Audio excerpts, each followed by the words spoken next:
तेरा नाम सच्चा, एक तू सच्चा। तेरा नाम सच्चा, एक तू सच्चा। तेरा नाम सच्चा, एक तू सच्चा। तेरा नाम सच्चा, कोई नहीं तेरे जैसा तेरे सिवा, एक तू सच्चा। तेरा नाम सच्चा, सब जगह तेरी रोशनी का दरिया, एक तू सच्चा। तेरा नाम सच्चा, सब बीमार तू बीमारों की दवा, एक तू सच्चा। तेरा नाम सच्चा, बेहतर है बहस से जिक्र तेरा, एक तू सच्चा। तेरा नाम सच्चा, ये मेरा जिस्म है महल तेरा, जहाँ रात दिन चमके नूर तेरा। इस नूर का तवाफ करे सातों आसमां, हर फरिश्ता नूर में करे सजदा, एक तू सच्चा। तेरा नाम सच्चा, एक तू सच्चा। तेरा नाम सच्चा, एक तू सच्चा। तेरा नाम सच्चा, तद एकम वो एक है, तत् सत्यम वो सत्य है। यस्य नाम महद्यशः, उस परम ब्रह्म परमेश्वर का नाम ही परम पवित्र और असंख्य असंख्य आत्माओं को इस भव सागर से पार करता है। वैदिक छंद संख्या 16। ओम उप्त्वाग्ने दिवे दिवे दोषावस्तधिर्यावयम्। हे ज्योति पुरुष परमात्मा, तुझे नमस्कार करते हुए हम तेरी तरफ को बढ़ते हैं। नमो भरन्तयेमसि। हे प्रभु, हम तेरे आगे नतमस्तक हैं। हमें अपने अलौकिक प्रकाश से ज्योति से तू भरपूर कर दे। प्राचीन काल में ब्रह्मपुत्र नदी के किनारे भगवान शिव का आश्रम था। वहां कुछ गुफाओं में उनके शिष्य, उनके गण निवास करते थे। उन्हीं एक गुफा में महादेव शिव अक्सर मौन और ध्यानस्थ रहा करते। प्रातः और सूर्यास्त के समय सभी शिष्य शिव के चरणों में उपस्थित होते और उनके ज्ञान वचनों को सुना करते।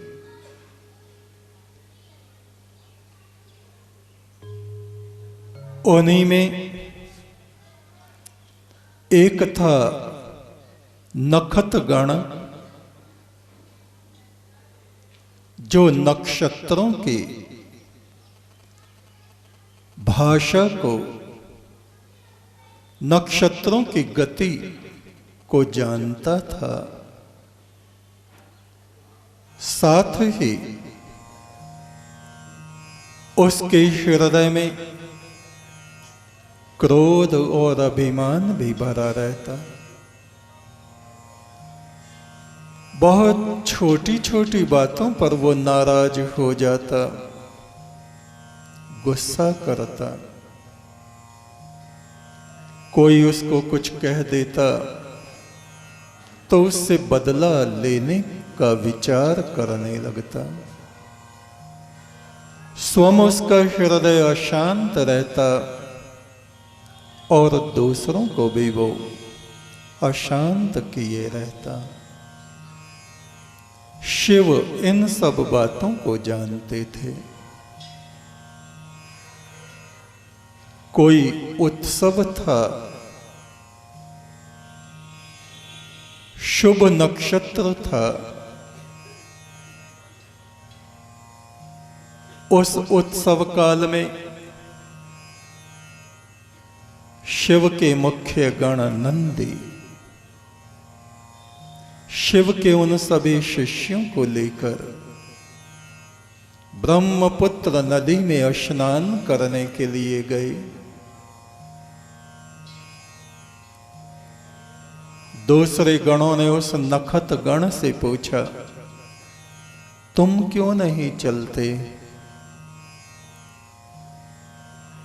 आज शुभ नक्षत्र है, पर्व काल उपस्थित हुआ है, तुम भी स्नान के लिए चलो।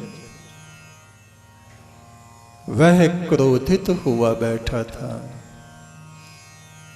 उसने कहा, आज कोई शुभ नक्षत्र नहीं है, वो तो 3-4 दिन बाद में आने वाला है।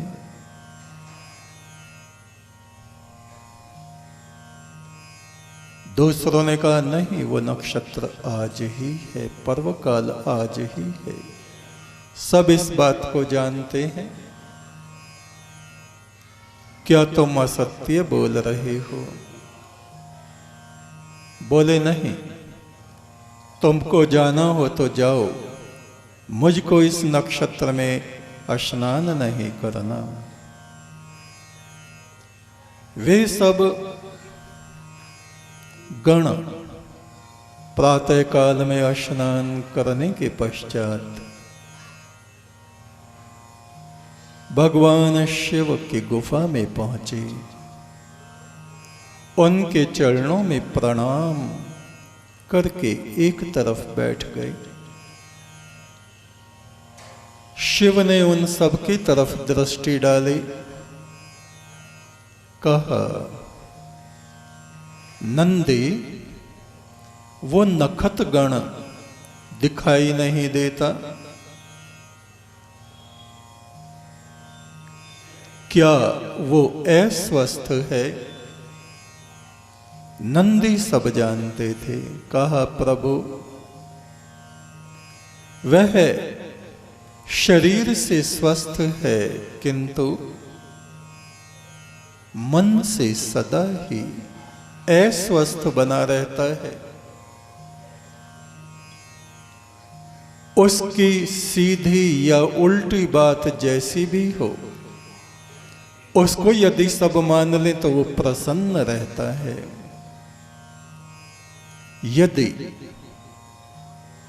उसकी बात का कोई विरोध कर देता है, फिर वो नाराज हो जाता है। कई दिनों तक किसी से बोलता नहीं। शायद ऐसा ही कुछ आज भी हुआ होगा। शिव ने कहा, वो अपने पिछले जन्मों में भी ऐसा ही था। हिमवंत प्रांत में प्राचीन काल में एक धर्मात्मा राजा कृतवर्मा राज्य करते थे। उनके यहाँ ब्रह्म कुमार नाम का एक पुत्र हुआ। उस समय ये नखतगण वहां लोगों से एक वृक्ष की पूजा कराया करता था किसी को कुछ और किसी को कुछ बता दिया करता था। इसका हृदय सात्विक नहीं था, तमोगुण और रजोगुण से ये भरा रहता। उस वृक्ष देवता के नीचे ये पशु पक्षियों की बलि भी चढ़वाता। इसका हृदय शुद्ध नहीं था, इसका हृदय शांत नहीं था।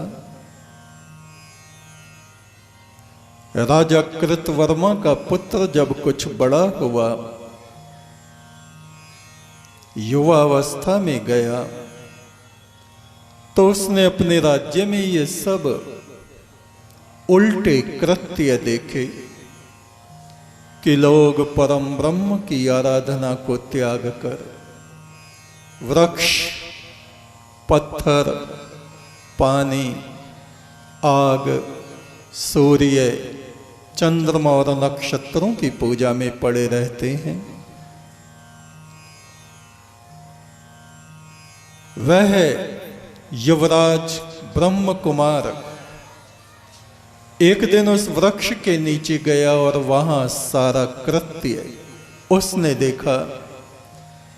उसको मन में बड़ा पश्चाताप हुआ, दुख हुआ, ये सब हमारे राज्य में क्या हो रहा है। उस नखतगण से उस ब्रह्म कुमार ने कहा, हे ब्राह्मण, ये कैसी पूजा तुम कराते हो? ये तो अशुद्ध है। ये पूजा किसी का कल्याण करने में समर्थ नहीं। इसमें तो पशु पक्षियों की हिंसा हो रही है। ये हिंसा किसी का कल्याण नहीं कर सकती। वह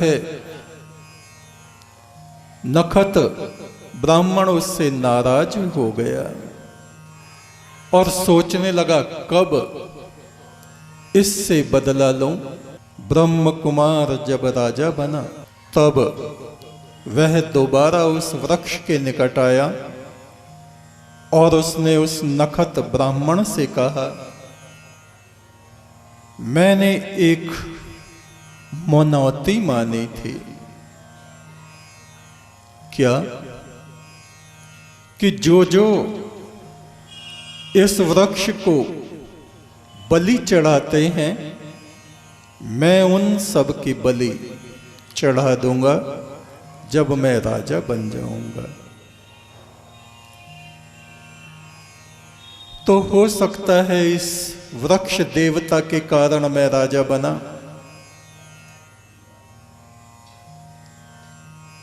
हे नखत ब्राह्मण, तुम सावधान हो जाओ। मैंने राज्य में डिंडोरा पिटवा दिया है। कोई भी व्यक्ति जो यहां बलि चढ़ाने आएगा, मेरे सैनिक उन व्यक्तियों को पकड़ के उनकी बलि अवश्य ही इस वृक्ष देवता को चढ़ाएंगे। और सबसे पहले ये जो बलि चढ़वाता है नखत ब्राह्मण, इसकी बलि चढ़ाई जाएगी। पूरे राज्य में सन्नाटा छा गया।